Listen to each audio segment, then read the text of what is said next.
Muy buenos días, estamos en otro programa más de 2/3. Ahora lo tenemos a Rogelio como invitado y la idea de esta semana era analizar todo lo que ha ocurrido en los conflictos y el influjo que hay en las calles y en la política con el derecho.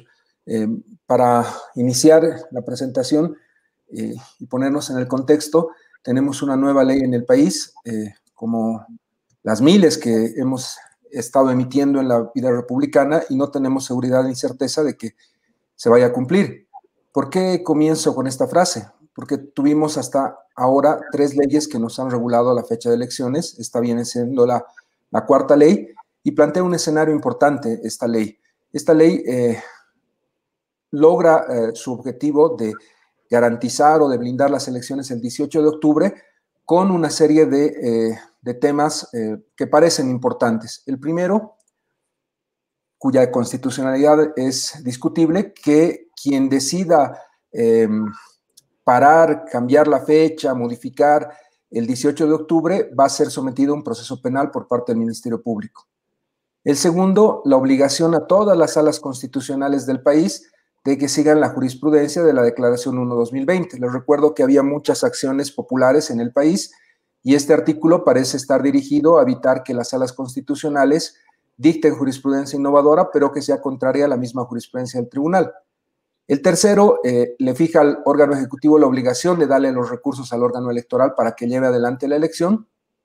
Y adicionalmente, se toman 2 disposiciones que no se ha hablado mucho en la prensa, pero creo que son importantes. Una referida a los votantes y otra a los jurados. En ambos casos, se da una normativa que le va a permitir al Tribunal Electoral generar un proceso de confianza en el ciudadano para que no vayas a votar o para que no seas jurado.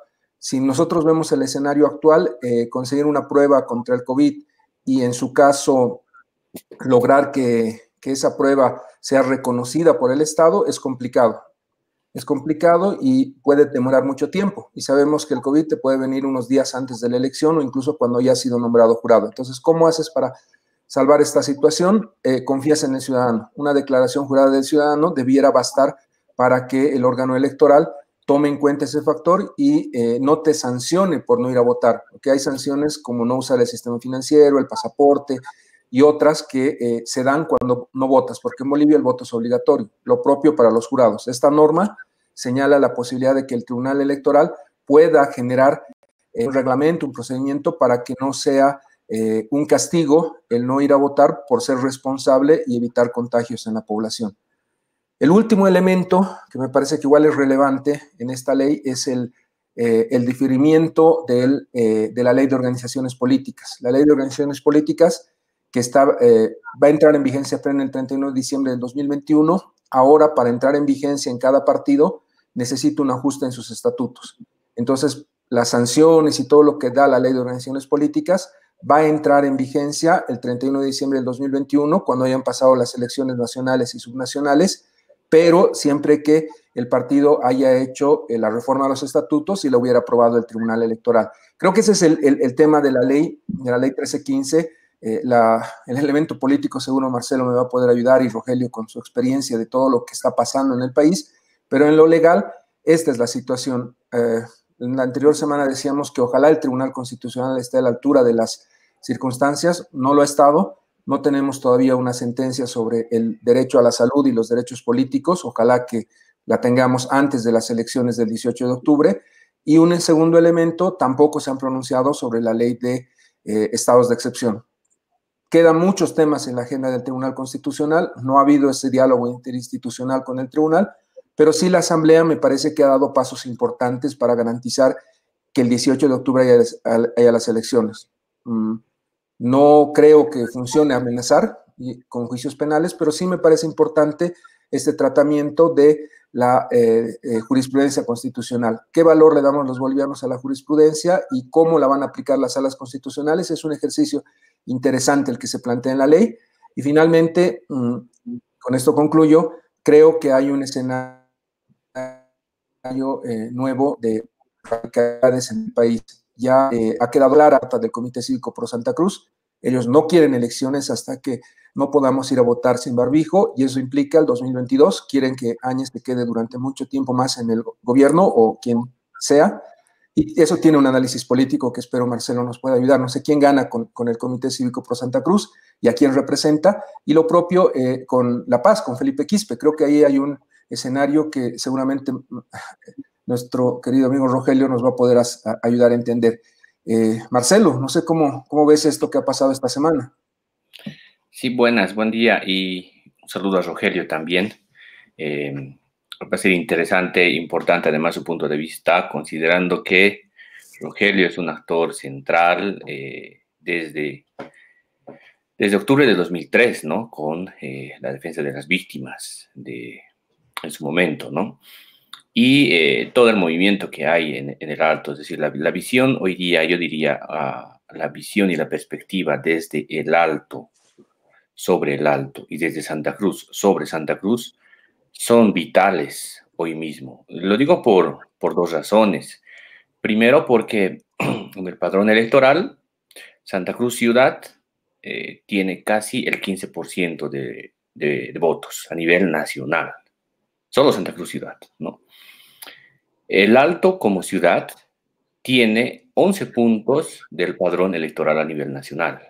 Es decir, estamos hablando del primer y segundo lugar de ciudades que agregan y que congregan la mayor cantidad de electores. Eso creo que es una cosa sumamente importante porque ahora eso también hoy día se interrelaciona con los momentos en los que se están expresando, se están llevando adelante las protestas. Y hoy día, si uno ve, digamos, el mapa del conflicto, más o menos se ha quedado, digamos, ahora la protesta se ha concentrado, en todo caso, se ha concentrado en Santa Cruz con el Comité Cívico y en el Alto con toda la movilización que lleva adelante Felipe Quispe, el Magisterio Rural, las FEJUVES, entiendo también, porque hay varias FEJUVES en el Alto, pero hay algunas que ya han salido a protestar, y los gremiales, por lo menos esos actores,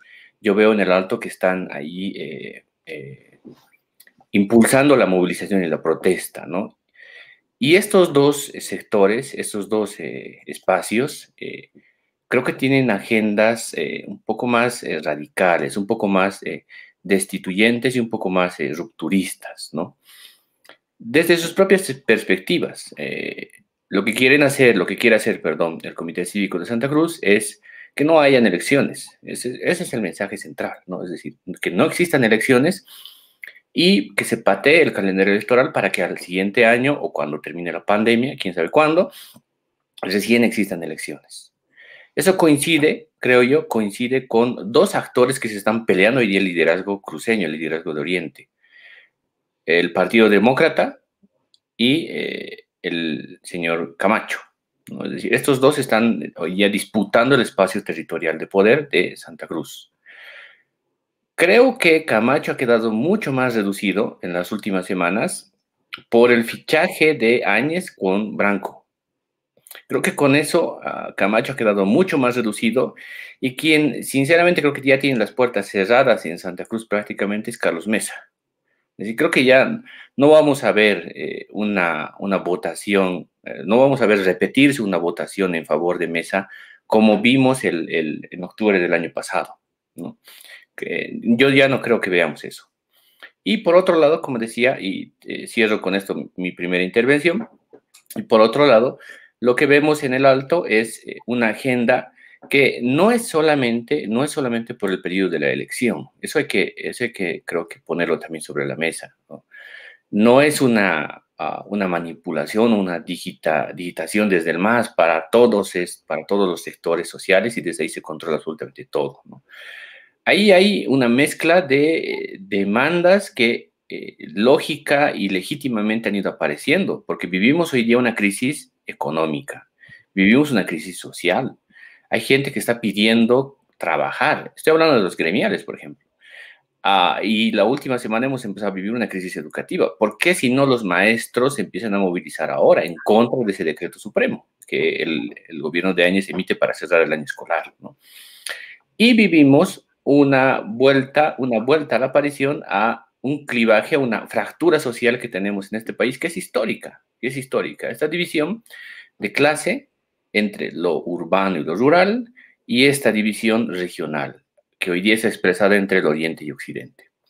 Por eso gran parte de la movilización que hoy día Felipe Quispe enarbola tiene como mensaje la idea de que la señora Áñez no debería de seguir gobernando este país, ¿no? Y no porque sea masista, Felipe, sino porque ciertamente forma parte de una cosmovisión y de una filosofía más profunda de parte del movimiento indígena en el altiplano, creo. Entonces, hay como una interseccionalidad ahí en la articulación de la protesta en el alto, creo. Más adelante podemos hablar si eso ahora le favorece o no le favorece al MAS. Mi hipótesis de entrada es que no le favorece al MAS y que igual que las otras fuerzas políticas, el MAS no queda bien parado de cara a las elecciones del 18 de octubre, ¿no? No sé qué opinas tú, Rogelio, sobre la perspectiva legal que nos ha brindado ahorita mismo Iván y un poco sobre cómo se está configurando la movilización hoy día. Bueno, a ver, yo siempre he andado un poco compartiendo una idea, ¿ya? Y es la de que vivimos como una especie de guerra civil, pero de baja intensidad, ¿ya? En la que no llegamos a escenarios de violencia extrema, toma de armas, ¿ya? Pero en la que, como en toda conflagración, pues hay la institucionalidad, por lo menos ahorita anda terriblemente debilitada, ¿no? O sea, como todavía no hemos llegado a una confrontación abierta, o sea, todavía guardamos o procuramos guardar como sociedad algunas formas, ¿no? Y entre esas formas, obviamente, están las leyes, están las sentencias, la administración de justicia, ¿no? Pero que forman parte del ámbito donde se desarrolla también la conflagración, ¿no? Y en determinado momento se instrumentaliza, ¿ya? Desde esa perspectiva, podemos ver que quien está en el gobierno lo utiliza o pretende utilizar la justicia como un arma, como una herramienta de persecución para anular al contrincante. Y en el caso de la ley a la que hacía referencia Iván, que es la ley que nos promete elecciones el 18 de octubre, le da una vueltita más a la tuerca, digamos así, como que podemos pensar más que efectivamente sí podría haber elecciones en octubre, pero nada está garantizado. No hay garantía nada, así nadie va a decir 100% seguro de que va a haber elecciones. Todavía nos quedan como 2 meses de tiempo y puede ocurrir todo. Porque en la lógica de la conflagración, quienes no quieren las elecciones van a hacer todo lo posible y lo imposible para que no sucedan las elecciones. Porque están en esa lógica, ¿no? De que si pierden, lo que pueden perder no solamente es una elección, pueden perder muchísimo más, ¿no? Y es de cierta forma el control del Estado no solamente en función de un programa de 1 o 2 meses o 1, 2, 3 años, una gestión, sino mucho más, ¿no? Se está actuando, varios actores lo están haciendo en ese sentido y en esa comprensión. Ahora, lo que ha venido ocurriendo en las últimas 2 semanas, yo creo que es muy importante. Habría que ver un momento, que es el momento cuando se inician las movilizaciones, que tiene una trascendencia, y otro momento en el que se define el cuarto intermedio en base a la ley, ¿no? Que define elecciones el 18 de octubre, que tiene otra trascendencia, ¿no? En lo primero, creo que las movilizaciones han mostrado que los sectores de la sociedad quienes asumieron el gobierno en noviembre del año pasado pensaban que habían sido domesticadas, ¿ya?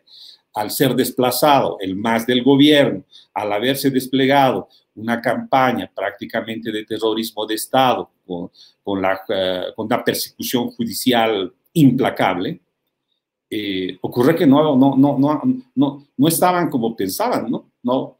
Estaban vivitos, coleando con fuerza, y es así que pueden hacer unos bloqueos absolutamente contundentes en todo el país, ¿ya?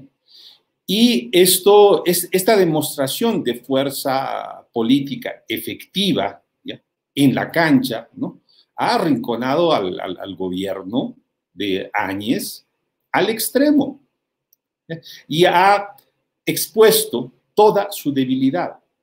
Estaba abandonado de sus antiguos socios, Tuto Quiroga, Carlos Mesa, Camacho, quienes la han puesto en la silla presidencial. Había sido abandonado este gobierno también, inclusive por los artífices de la represión, militares y policías. Los militares le han reclamado que si quieren que salgan pues a hacer lo que Murillo quería, que era meter bala, debían firmárseles un decreto, ¿no? Le han puesto condiciones y en pocas palabras la han dejado absolutamente debilitada.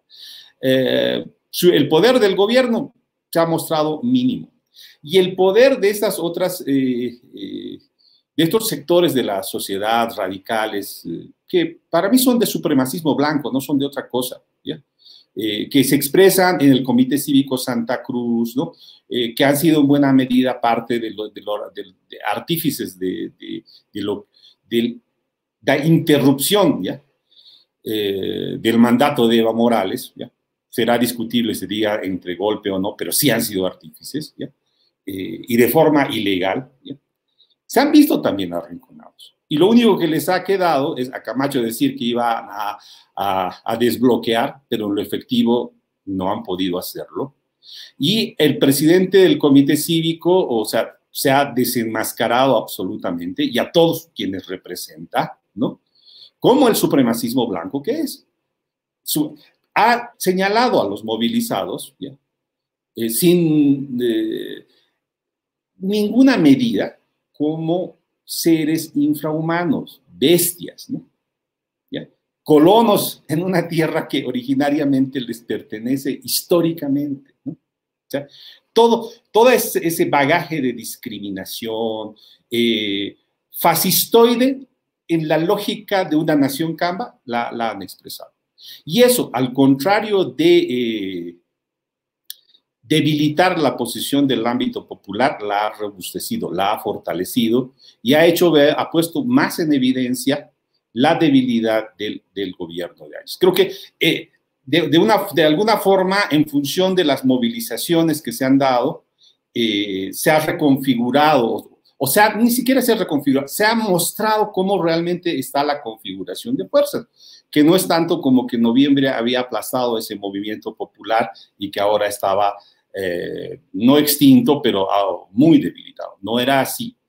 Y otro aspecto que también se nota ahí y se va a notar más adelante, y lo voy a dejar el momento de la interrupción de las movilizaciones para verlo más adelante, es que esas movilizaciones exceden a la capacidad del MAS, van más allá. El MAS contiene a una porción de ese contingente del pueblo que se cree o se ha considerado excluido, pero que tiene una potencia enorme, y la muestra en esta movilización, capaz de arrinconar algo al mismo gobierno y a estos sectores de ultraderecha de Santa Cruz, ¿no?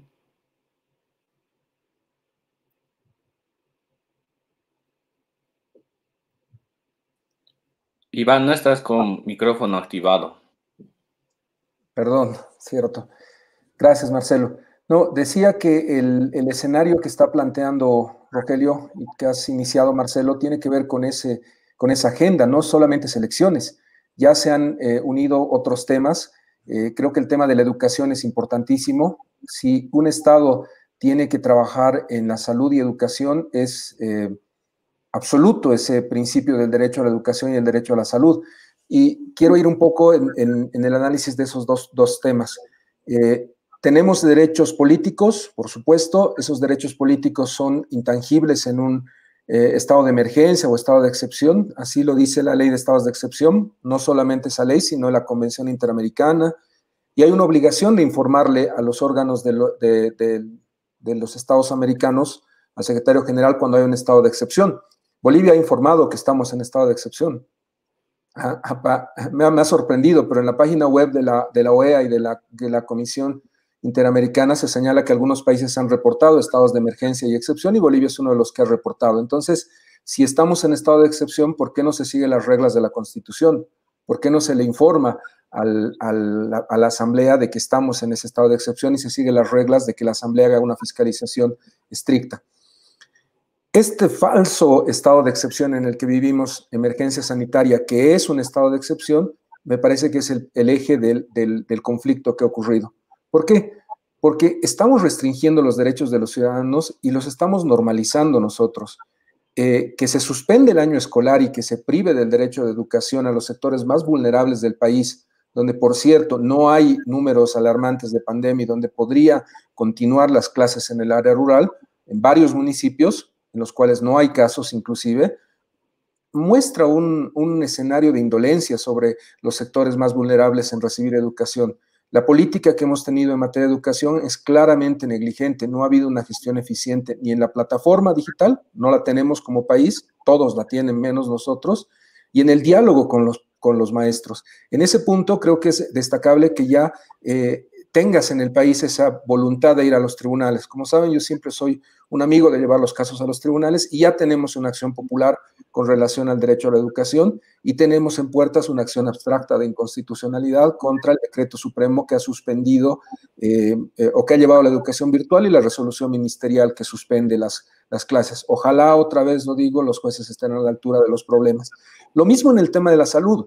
Cuando tú dices en el tema de la salud que faltan pruebas, y resulta que ahora no queremos contratar a una empresa uruguaya que nos ofrecía las pruebas como 3.5 millones más baratas, y decimos que no hay donde comprar, y nos enteramos de que Uruguay ha tenido solamente hasta el momento menos de 200 muertos y ha podido manejar la pandemia, estamos hablando de algo que no tiene mucho sentido. Uruguay tiene pruebas creíbles, las ha usado en Paraguay y en Argentina, y tiene las reglas claras para decir que eso tenía calidad. Pero más allá de ese debate, yo cuestiono algo. Si estamos hablando de procesos de compra directa, sin formalidades, buscando el mejor producto, el más barato, el que nos llegue más rápido, ¿por qué hemos descartado por un formalismo a la propuesta uruguaya? Y les podría hablar de respiradores, y les podría hablar del oxígeno. ¿Cuánto cuesta una planta de oxígeno? ¿Hay en el mercado plantas de oxígeno? ¿No es más adecuado tener plantas de oxígeno en cada hospital? Yo creo que ahí viene un punto de gestión muy grave. Pruebas, oxígeno y definitivamente respiradores nos muestran una ineficiencia de gestión muy grave. ¿Qué hace el ciudadano cuando tiene que reclamar, cuando tiene que protestar, cuando no tiene un gobierno que lo escuche? Y probablemente asambleístas que no sean eficientes en el debate. Protesta social. Si no tienes educación y no tienes salud, surge un derecho que es básico en una democracia. La protesta social está protegida también por la Convención y por el Pacto. En tanto sea pacífica, una forma de expresarme es la protesta social. Hay que seguir llevando este debate de los tribunales, más en los tribunales y menos en las calles. Creo que eso es parte de una democracia y más en tiempos de pandemia, pero no creo que sea bueno que quitemos esos factores. Creo que no era una agenda del 18 de octubre, creo que este es un tema de educación y salud principalmente. Y el otro elemento que plantea Rogelio, que me parece muy importante, el factor del Malcu. ¿Es el Malcu o es el Alto y el Altiplano de la Paz que están molestos con sus líderes del mismo movimiento al socialismo? Yo no veo un rol de Huarachi en esta conflagración, en este problema que hemos tenido, porque Huarachi no representa a nadie, Huarachi no ha hecho nada en las ciudades y no ha habido movilización, básicamente ha sido una movilización del movimiento indígena y campesino de Bolivia, lo que ha ocurrido en las últimas 2 semanas. Siendo así, me parece tan irrelevante hablar de la COVID de Huarachi que no sé si entra dentro de la ecuación del análisis. Sí, creo que el movimiento indígena campesino ha manifestado su fortaleza, como dice Rogelio, y han sacado su carta los cívicos de Santa Cruz. Podemos vivir, porque ninguno de los dos grupos se va a mantener o se va a destruir. Podemos vivir en democracia, podemos pasar a las reglas del juego, podemos ir a las elecciones, Creo que ahí viene mi pregunta, porque parece que el afán de los sectores radicales es decirnos que el 18 de octubre van a volver las movilizaciones, y ese es el mensaje de un cuarto intermedio. Estoy haciendo un cuarto intermedio de hoy hasta las elecciones, para que hayan elecciones de un lado y de otro lado para desconocer el resultado de las elecciones. Marcelo, no sé cómo lo estás viendo y ese tema en tu análisis político. Sí, creo que hay como tres momentos en los últimos meses. El primero es hasta antes de que se dijera que las elecciones iban a ser definitivamente el 6 de septiembre, ¿no? Hay ahí una dinámica política y una dinámica electoral en la que creo que el gobierno de Áñez empieza a desgastarse fuertemente porque, claro, la idea es que la pandemia no está siendo atendida directamente, sino solamente de manera paralela, porque los anuncios, las acciones más directas sobre lo que puede ser una gestión pública en este aspecto se restringen a bonos, ¿no?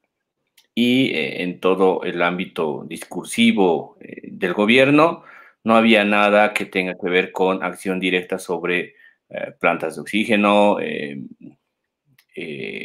camas de terapia intensiva, ítems en salud, qué sé yo.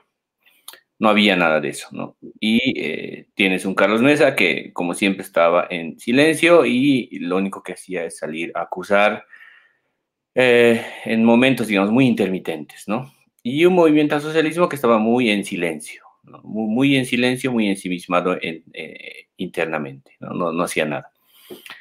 Luego del debate en el que ya se instala la idea desde el Tribunal Supremo Electoral de que las elecciones van a ser el 18 de octubre, hasta que se aprueba la ley hace unos días atrás, tienes otro escenario. Y ese otro escenario es en el que el gobierno de Áñez deja de ocupar el centro de la opinión pública y empieza a generarse ruido en el lado de las izquierdas, ya no en el lado de las derechas, sino en el lado de las izquierdas.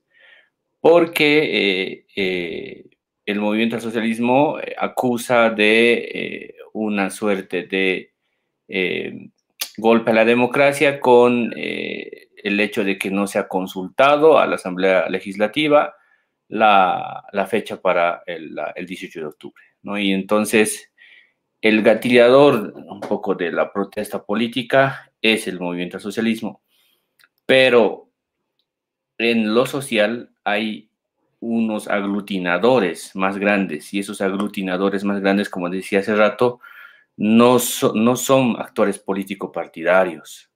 Esos aglutinadores se llaman crisis económica, crisis social y crisis educativa. Esos aglutinadores son básicamente estos tres grandes bloques, me parece. Ahora, ¿qué de diferente tenemos respecto a el movimiento de las pititas del año pasado? El movimiento de las pititas es un movimiento básicamente o casi exclusivamente conglomerado alrededor de razones políticas, ¿no? Es decir, no había demanda social, no había demanda económica ahí. Lo que tenemos hoy día es otra vez la vuelta a lo que hemos tenido siempre en Bolivia, en el mundo, en el bloque popular, ¿no? Que son demandas sociales y demandas económicas, además de las demandas políticas.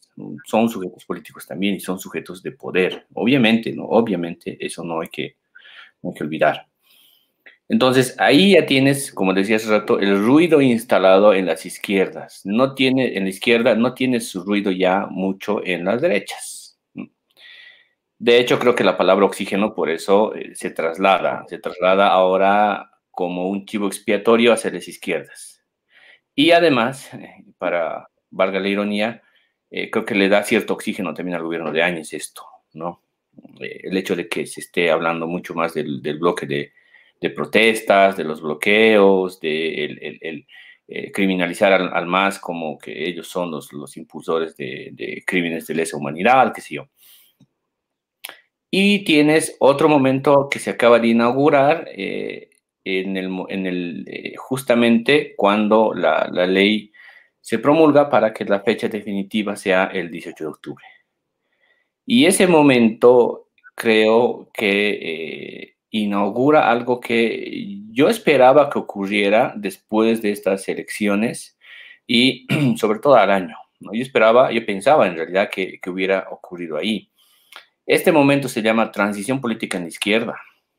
O sea, ahora tienes hoy día en la izquierda en Bolivia, o bueno, si quieres, para ponerlo en término más general, tenemos en el bloque popular organizado un espacio de competencia interna por los liderazgos, ¿no? Y lo tenemos hoy día abierto. Por eso hay hoy día hoy día el MAS está administrando una factura, está pagando una factura que no la ha querido administrar durante más de 10 años atrás. Esa factura se llama administrar y recibir a la disidencia, ¿no? Felipe Quispe no forma parte del MAS. Felipe Quispe es otra vez disidencia dentro del MAS, pero forma parte del bloque popular, pues obviamente, ¿no? Los maestros, la dirigencia de los maestros rurales y urbanos nunca han sido en realidad cercanos al masismo. Hay que recordar que son liderazgos, además, muy próximos al trotskismo, casi siempre, y segundo, muy reticentes a lo que fue el partido de gobierno en su momento, con Evo Morales. Entonces, pero hoy día los tienes, claro, movilizados, ¿no? Los tienes movilizados y tienes, creo, ahí otro bloque, por eso, como decía. Y en el mundo de los interculturales también tienes eso, ¿no? A eso le sumamos el hecho de que desde el año pasado tenemos mandatos extendidos en la COP, mandato extendido en la CSUCB, mandato extendido en los interculturales. Entonces, por eso digo, hay una dinámica que se ha acelerado, para mi gusto, muy pronto. O sea, es decir, se ha aparecido demasiado pronto. Y esa dinámica es, ahora discutimos en términos sociales quién va a, o quién va, qué va a ser, cuál va a ser el bloque que va a dirigir las protestas sociales a nivel nacional. Creo que por eso ha sido un error del MAS el hecho de gatillar la protesta social, porque ahora no solamente tiene que debatirse en un nivel político electoral a nivel nacional, sino también tiene que debatirse a nivel interno qué es lo que va a hacer. Si se expande, si intenta expandirse hacia las clases medias urbanas o si retorna a sus bases de origen. Y ahí intenta articular otra vez un movimiento más fuerte. Ese dilema yo creo que es muy difícil de resolver porque ahora mismo ya tienes una campaña electoral que la tienes que enfrentar. Entonces tienes dos frentes ahí abiertos muy grandes. Por eso decía hace rato, igual el MAS termina perjudicado, creo, después de todo esto, después de todo lo que ha pasado ahora. Y termino con esto. ¿Qué es lo que te deja, digamos, como balance general todo lo que está ocurriendo hasta ahora, además de la transición política en la izquierda? Creo que lo que te deja es un reparto proporcional de las fuerzas políticas de intención de voto, pero ese reparto proporcional está expresado en que ahora están en sus pisos electorales. Nadie está en su techo electoral, todos están en su piso electoral, pero están repartidos de manera proporcional. Y otra vez, no tenemos nadie hoy día que uno puede decir este es claro ganador de la elección que se viene el 18 de octubre. Todos están en el piso electoral. Y todos están con un desafío importante, creo, en la medida en la que vamos a ver cómo se termina de configurar las coyunturas. De todas maneras, igual en este país, últimamente, cada semana, parece que las cosas dan muchas vueltas, ¿no? Entonces, hay que ver cómo termina eso, ¿no? Rogelio. Bueno, un poco volviendo a este último momento, ¿no? El de la ley para las elecciones el 18 de octubre y el cuarto intermedio definido por la Central Obrera y el Pacto de Unidad, ¿no?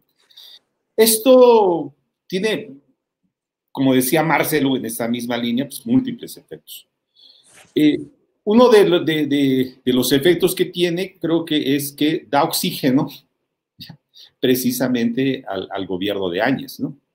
Que en cierta medida estaba contra las cuerdas.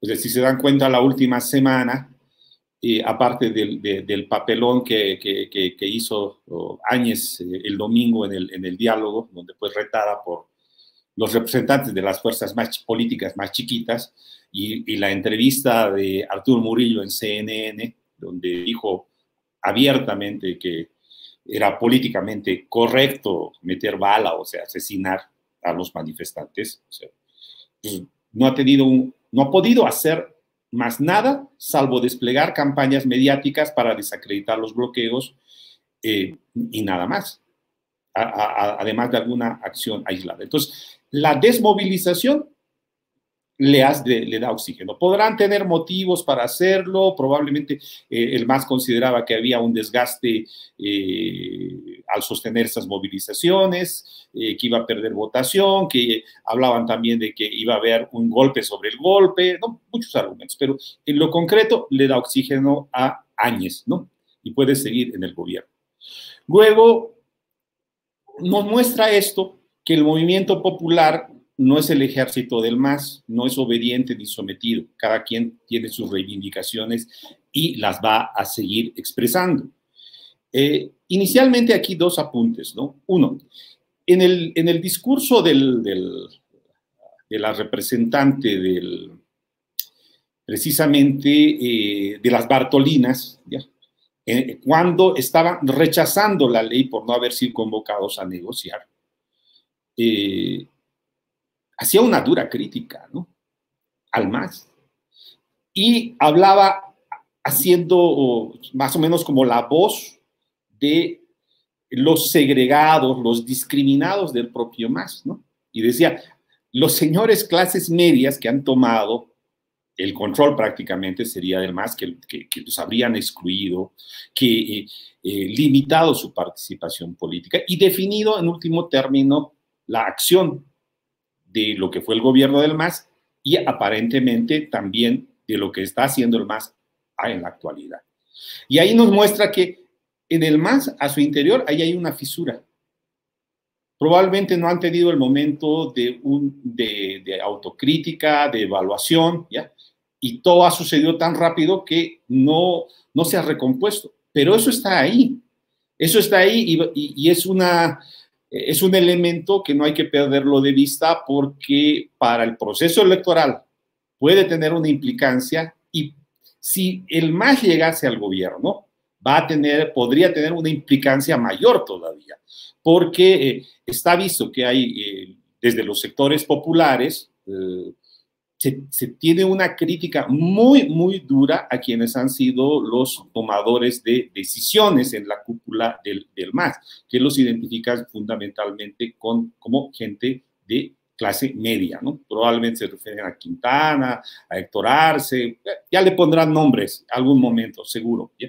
No había salido eso, pero ahora se ha expresado ya de forma pública. El otro elemento que pone en evidencia esto es que sectores como el de La Paz, tanto el movimiento campesino como el vecinal de la ciudad del Alto, pues ellos tienen su propia agenda. Y puede haber una disputa de liderazgo, sí, probablemente, pero también te muestra que hay independencia en la determinación de su propio horizonte, ¿ya? Y creo que acá es muy importante, ¿no? Probablemente en estas horas se esté definiendo en varios lugares de bloqueo si van a continuar o no, no solamente en La Paz, porque en La Paz ya decidieron, sino en otras latitudes del país, ¿no? Pero el rebelde acá resulta siendo una vez más el mundo aymara, expresado en las provincias, expresado en el Alto, ¿ya? Y aquí se ha señalado ayer en el Cabildo algo que debe hacer pensar mucho al movimiento al socialismo, ¿no? Porque ha habido palabras en las que mostraban un sentimiento de traición, los movilizados que se quedan en la movilización. ¿Quién los habría traicionado? Queda flotando en el aire la sugerencia, pero es el propio movimiento al socialismo, ¿no? Y no se debe perder de vista que uno de los principales caudales de votación del movimiento al socialismo, precisamente su fuerte, ¿no?, es el Alto y las provincias de La Paz, ¿no? Ahí creo que merece una reflexión, porque el mundo aymara, veremos en el futuro, es difícil hacer futurología, pero ¿cómo irá a tomar, no?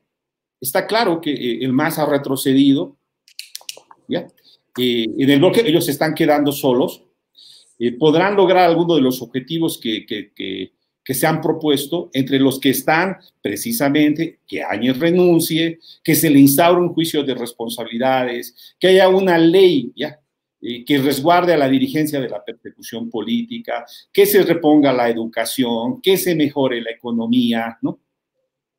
Entre algunos de estos puntos lograrán, son sus reivindicaciones, ¿no?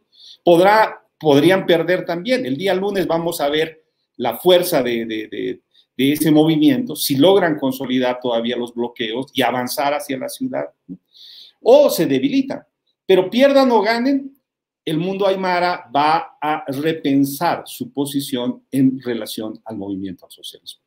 En el corto plazo, si las elecciones son el 18 de noviembre o de octubre, probablemente no tenga un gran impacto. Es el único partido que de alguna manera lleva las aspiraciones del movimiento popular, pero en el mediano plazo, pensando en elecciones subnacionales y inclusive en un eventual gobierno, las cosas pueden cambiar significativamente. Y hay que tomar en cuenta una cosa muy importante. En el mundo aymara, las decisiones se toman de forma horizontal. Vale decir que si los dirigentes de las provincias han venido con la determinación de mantener el bloqueo y un pliego de peticiones, es porque lo han discutido ampliamente entre sus bases y hay la determinación de hacerlo así y de continuar con su movilización. En el Alto ocurre otro tanto en las juntas de vecinos, no obstante que ha sido debilitada la FEJUVE del Alto, porque hay en este momento como 3, pero también allá deciden colectivamente. Y esas decisiones tienen mucha fortaleza, ¿no? Que es algo que se recrimina más también, ¿no? Porque allá parece que en el partido toman las decisiones en un cuarto oscuro chiquitito entre unos cuantos, mientras que en el mundo aymara se reclama precisamente que se tomen las decisiones en la colectividad de forma horizontal. Y ahí un último apunte sobre este punto, el relativo a Felipe Quispe. Creo que hay que aclarar mucho que Felipe Quispe no dirige estas movilizaciones. O sea, quienes lo están haciendo son la dirigencia de las mismas organizaciones, ¿ya? Pero Felipe Quispe tiene un rol preponderante, ¿no? Es el mito viviente, ¿ya? Que ha sido capaz de construir, digamos, el cerco a la paz el año 2000 y confrontar a los bolivianos con la realidad de pobreza y exclusión de una gran parte de la sociedad boliviana, fundamentalmente de origen indígena, aymaras, quechuas, etcétera, ¿no? Con una experiencia además y galones de general en la lucha social. Felipe probablemente no sea el que dirige, pero es el portavoz de los sentimientos y el pensamiento de esta gran mayoría de personas movilizadas. Y como mito viviente, pues su voz es replicada, es oída por los sectores, por los medios de comunicación, y está amplificando esa voz. Y está mostrando claramente, de forma nítida, que una cosa es el movimiento al socialismo y otro, este movimiento popular, precisamente, movilizado. En esa perspectiva, vuelvo al principio, seguimos en una conflagración, seguimos en una situación de crisis que tiene un pequeño ojo de la tormenta, pero que no ha acabado siquiera y tenemos un futuro incierto, ¿ya? Habrá ley, pero inclusive es dudoso, se puede cuestionar, se puede tener duda de que esa ley, para que haya elecciones el 18 de octubre, se vaya a cumplir. Sí, gracias, Rogelio. Yo sigo escuchándolos y me sigue preocupando ese tema porque creo que estamos Estamos claros que estamos en el escenario inicial del conflicto, todavía no ha quedado claro que esté resuelto. La Paz y las provincias no han decidido parar la movilización y hay sectores que todavía están analizando cómo van a manejar el cuarto intermedio hasta el 18 de octubre y esto viene para largo. En todos los temas que son estructurales, economía, salud y educación, se han dado una serie de escenarios que me parece que son críticos, los sigo incorporando dentro del debate. Se ha aprobado ya, está sancionada la ley para parar el tema del pago de intereses. ¿Qué actitud va a tomar Áñez? ¿La va a promulgar? ¿No la va a promulgar? ¿Van a llevar el tema al Tribunal Constitucional? Les recuerdo que hay como 10 temas importantes en el Constitucional. Y este tema de la banca me interesa mucho analizarlo porque en Bolivia las microfinanzas y el financiamiento en área rural vive de los intereses. Un banco normal vive de los intereses en un porcentaje importante, quizás el 75%, pero tiene otros ingresos por servicios financieros, por tipo de cambio, por una serie de variables que no van a hacer que terminen de cerrar. Pero la microfinanza boliviana y la finanza en área rural vive de los intereses, no tiene otro ingreso. Y estar sin ingresos hasta diciembre va a significar un colapso. ¿Un colapso de quién? De este mundo rural, de este mundo informal en las ciudades, y parece que no ha sido una decisión muy buena de parte del movimiento al socialismo aprobar esta ley. Esta ley está no está afectando a la gran empresa, esta ley no afecta al desarrollo de los grandes emprendimientos del país, está yendo a atacar a este mundo trabajador informal, urbano, rural. Es muy grave lo que está pasando con esta ley y esta visión de algunas personas del movimiento al socialismo que creen que sacando leyes inconstitucionales en los alquileres o esta ley que también me parece inconstitucional van a resolver algún problema. Creo que se va a seguir profundizando el problema en lo económico con esta ley, creo que ha sido una mala decisión, creo que sigue sin solución el tema de educación y yo no veo, lamentablemente, en el equipo de Roberto Aguilar o en el MAS en los últimos 14 años una alternativa que nos muestre una luz al final del túnel. No parece que después de Víctor Hugo Cárdenas vayamos a tener una respuesta estructural del movimiento al socialismo sobre el tema de la educación, como no la hay en justicia, como no la hay en salud. Entonces, has planteado, Marcelo, un tema que me gustaría terminar de cerrar. ¿Hay propuesta de Carlos Mesa sobre estos temas? Y algo que has dicho, en Santa Cruz ha quedado claro que ya no está Mesa. Por lo tanto, la victoria del MAS en primera vuelta está garantizada por los datos que nos daba Rogelio. Si Mesa no va a tener voto en Santa Cruz, no tiene posibilidades de llevar a segunda vuelta al país, con lo cual el movimiento al socialismo va a tener un gobierno con varios actores dentro de la asamblea. ¿O cómo lo estás viendo en tu análisis de lo que va a pasar a raíz de estas movilizaciones? Eso, estimado Marcelo. A ver, no estoy tan seguro si alguien ganará en primera vuelta a la elección del 18 de octubre. Lo que decía, hoy día más bien lo que veo es que todos están en sus pisos electorales y, digamos, para el MAS, y eso significará estar en 20-25%, me imagino. Ya sabemos lo que ha pasado con los demócratas, que han devorado el 4%, como mucho llegarán al 10%, si las cosas no se revierten fuertemente. Y Mesa está por ahí también, ¿no? Entonces, ahí hay un reparto proporcional de pisos electorales dramático, diría, para las fuerzas políticas hoy día. Por eso las semanas que se vienen, con las coyunturas tan volátiles que tenemos, van a ser, creo, de alguna forma decisivas, ¿no? El punto sobre el tema de la banca creo que es trascendental también y es muy importante porque eso termina por configurarse con la crisis económica que ya estamos viviendo en el país. Para mí hay una cosa que por sentido común y sentido, digamos, de política debería plantearse como un mensaje fuerte. La crisis económica la tienen que sostener los que tienen más. Eso no debería salir del eje de discusión, si quieren, incluso desde las izquierdas. Es decir, tiene que implementarse un impuesto especial para que los ricos o para que los que tienen más dinero sostengan un poco más este país, ¿no? Es decir, este es un momento, creo, crucial para de una vez diferenciarse y de una vez salir con la iniciativa del mensaje político y del mensaje en realidad sobre qué es lo que se va a hacer con el país, más allá de querer, digamos, diferir, como decías, yo también estoy de acuerdo con que no creo que sea una medida acertada el tema de los alquileres, no creo que sea una medida acertada el tema del diferimiento de pagos, porque está haciendo de alguna forma afectar a clases medias ascendentes y clases medias urbanas, ¿no?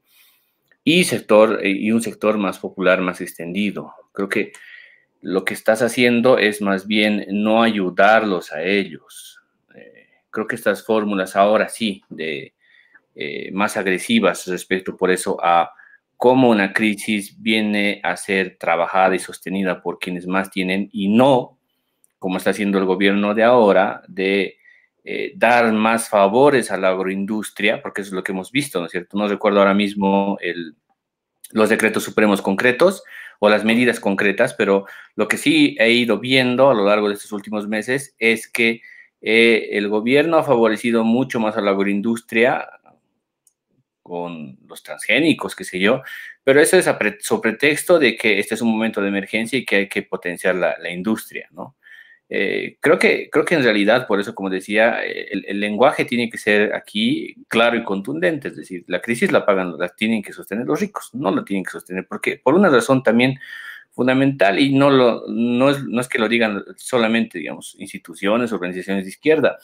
Los organismos multilaterales más grandes están hablando de que las brechas de desigualdad entre los que más tienen y los que menos tienen se han ampliado muchísimo desde la pandemia. Entonces, una medida para asegurar esto, dado que hoy día el Estado no tiene la suficiente capacidad como para que impulsar a los pobres para que suban, es pues limitar un poco la expansión y el abismo que hay de los ricos, es decir, el distanciamiento que hay de los ricos respecto de los pobres. Tiene que asegurarse esto. Y eso creo que es una bandera legítima hoy día que es necesario tomarla, digamos, en cuenta, ¿no? No veo una acción concreta en el caso de Mesa respecto a este tema, no la veo, y no la veo como muchas otras cosas, porque lo que él hace, para mi gusto, es llevar la discusión como si fuera una discusión de principios y de valores, es decir, como si la discusión política fuera solamente una discusión de principios y de valores, y como si el centro político hoy día estuviera lleno de electores, ¿no? Como si todos quisiéramos paz mundial, más o menos, ¿no? O sea, sí podemos aspirar, digamos, a vivir en un escenario de tranquilidad, pero desafortunadamente lo que yo veo es que el centro político está vacío y que más bien se han ido el grueso del electorado está concentrado más bien en dos espacios, ¿no? En dos ejes, tanto la izquierda como las derechas, ¿no? Entonces, por eso me preocupa bastante que lejos de resolver o lejos de lanzar un mensaje directo respecto a cómo van a administrar la crisis económica que se nos viene, lo que se hace es un poco más bien o paliar, poner parches en algunas cosas o implementar medidas que van a ser inconstitucionales. O sea, el trabajo que va a tener ciertamente, como decías al principio del programa, Iván, el Tribunal Constitucional es grande, pero también puede ser contraproducente a todos nosotros, porque si las medidas, las decisiones que toma el Tribunal Constitucional van en contra de estas leyes, no hay nada más que nos salve. Es decir, no tenemos absolutamente nada más que nos sirva a nosotros de paraguas, ¿no? Y que nos pueda cubrir, ¿no? Rogelio, ¿cómo ves esto de la crisis económica que estamos ya viviendo en realidad? Bueno, la crisis es terrible y se va a venir con más fuerza todavía. O sea, día probablemente que pase, alguna pequeña microempresa está en jaque o en jaque mate ya de una vez, igual pasa con las medianas y en general a todas, ¿no? Y lo que no está viendo, no hay en este gobierno, ya está comprobado, no va a haber en este gobierno, es respuestas creativas y responsables, ¿ya?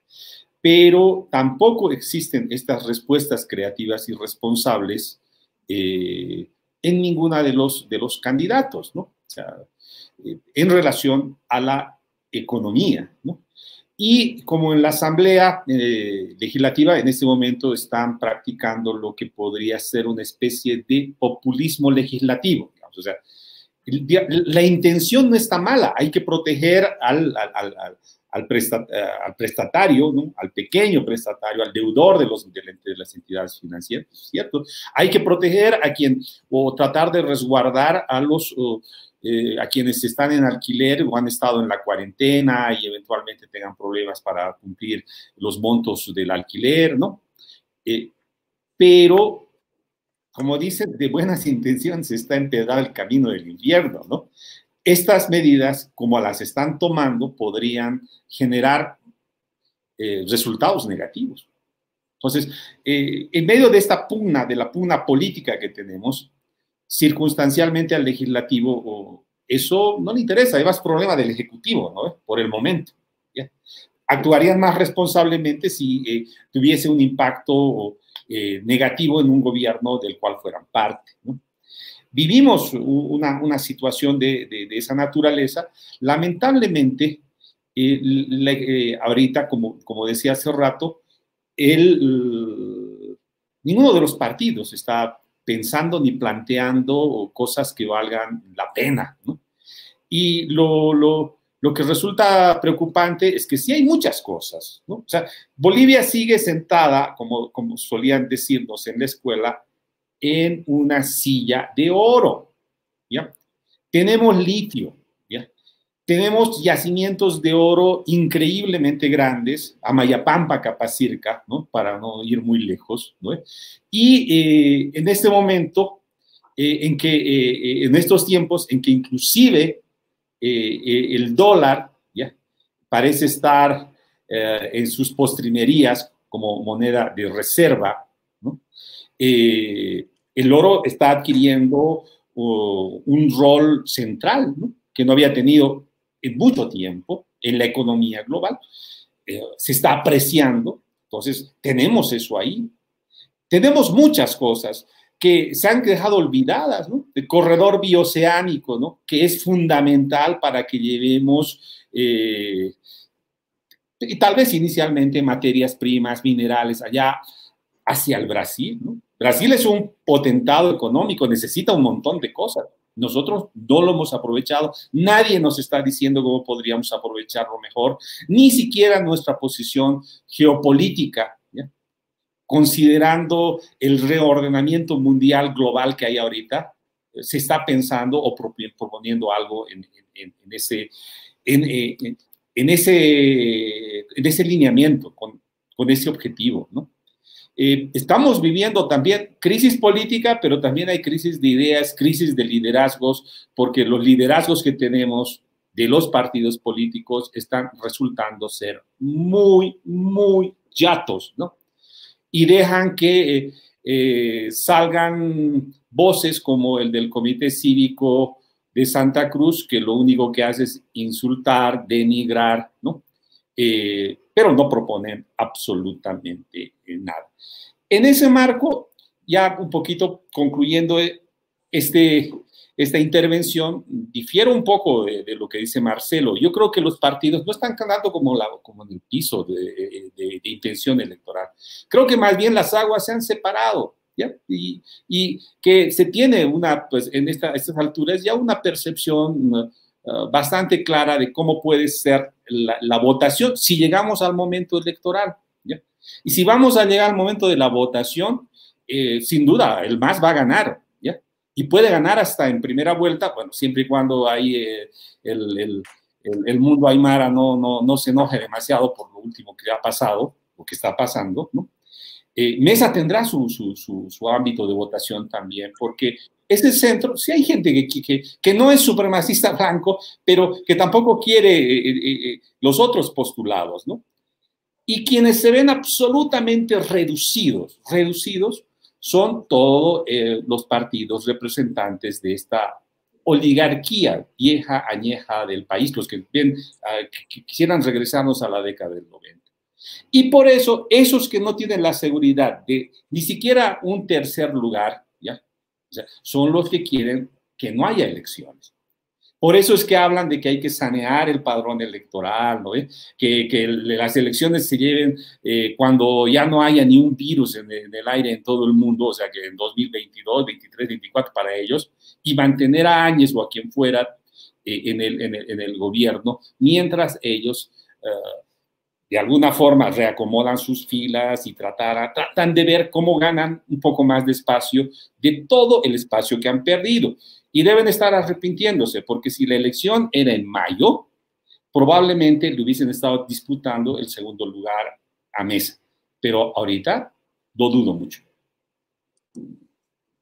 Gracias, Rogelio.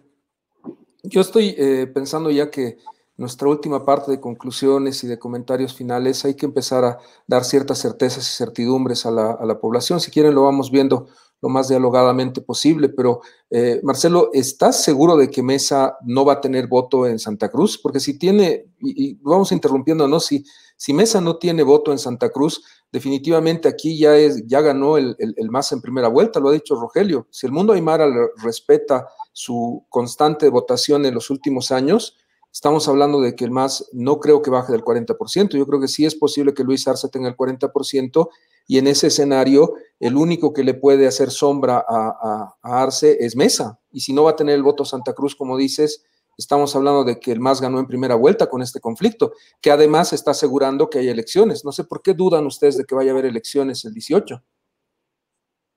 No va. Bueno, es que ya hemos cambiado creo que 3 veces la fecha electoral. No deberíamos cambiarla más, en todo caso.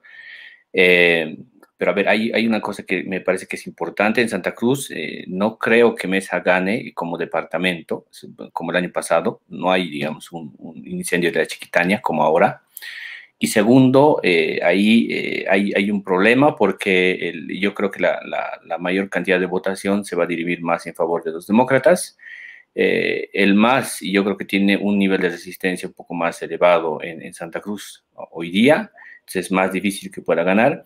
Y tercero, no hay que olvidar que Felipe Quispe dijo la semana pasada que no es por el MAS, y habrá pues otro con nuestro apellido al que le votemos, ¿no? Incluso en clave de ironía, ¿no? Y habló de una señora que apellida Mamani.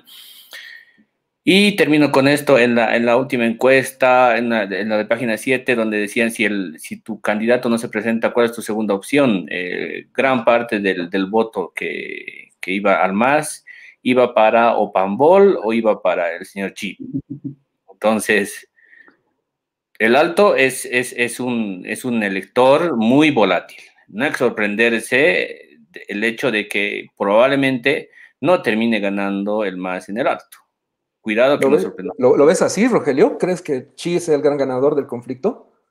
No. ¿Por qué dudas de que vaya a haber elecciones el 18? O sea, con ley penal, jurisprudencia y todo, ¿no está blindada ya?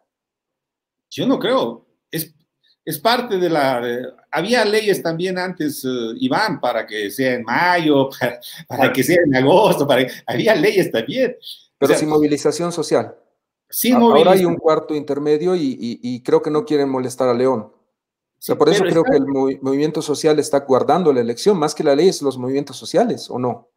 Lo están haciendo, pero en toda conflagración, Iván, hay de dos bandos, y en este caso los que quieren elección y ahorita los que no quieren elección. Los que no quieren elección van a hacer lo indecible para que no haya, porque piensan que se están jugando la vida en eso.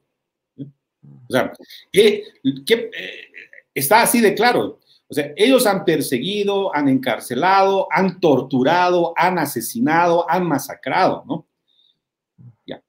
Si, en su idea, en su cabeza, si es que hay otro gobierno de corte popular o discutible, lo que fuera, piensan que puede haber represalia, pues. Un péndulo, que ellos se pasen a ser los perseguidos. Y además, o sea, ejercer el poder es dulce, es rico, ¿no? Y no quieren dejarlo. Para eso han peleado tanto, lo han logrado, lo están teniendo estos 9 meses, están dándose todo lo que quieren, desde la corrupción, sacando millones por aquí, por allá, por lo que no sabremos, dotándose de una legislación que les permita riqueza sin mucho esfuerzo. Vas a ver en temas de tierras y demás, ahí se debe estar moviendo un montón de cosas, lo vamos a saber si hay otro gobierno que se pueda destapar. Es un poco lo que se viene, ¿no? Yo creo que han planteado un tema bien interesante. Ahora vienen las encuestas. Y las encuestas, ya anunció Tu Voto Decide su encuesta, ya anunciaron todos los canales de televisión que van a retomar, y ahora ya no tenemos la espada de la cancelación de la personalidad jurídica. Yo creo que ahora Doria Medina va a poder sacar la encuesta que quiere y decir que tiene el 80%, porque nadie le va a decir nada. Ven este tema de hacer mal las leyes por una ley injusta. Hemos pasado de un mundo en el que te cancelan la personería a un mundo en el que nadie va a tener sanción. Ya el tema está en el constitucional y eso quedó fuera. Creo que estamos con temas bien interesantes, se nos ha acabado el tiempo.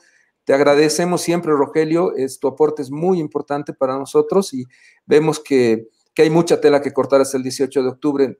Yo nuevamente agradecerles y darles unos minutitos, 2 minutos para que se despidan. Estimado Marcelo, primero tú, por favor.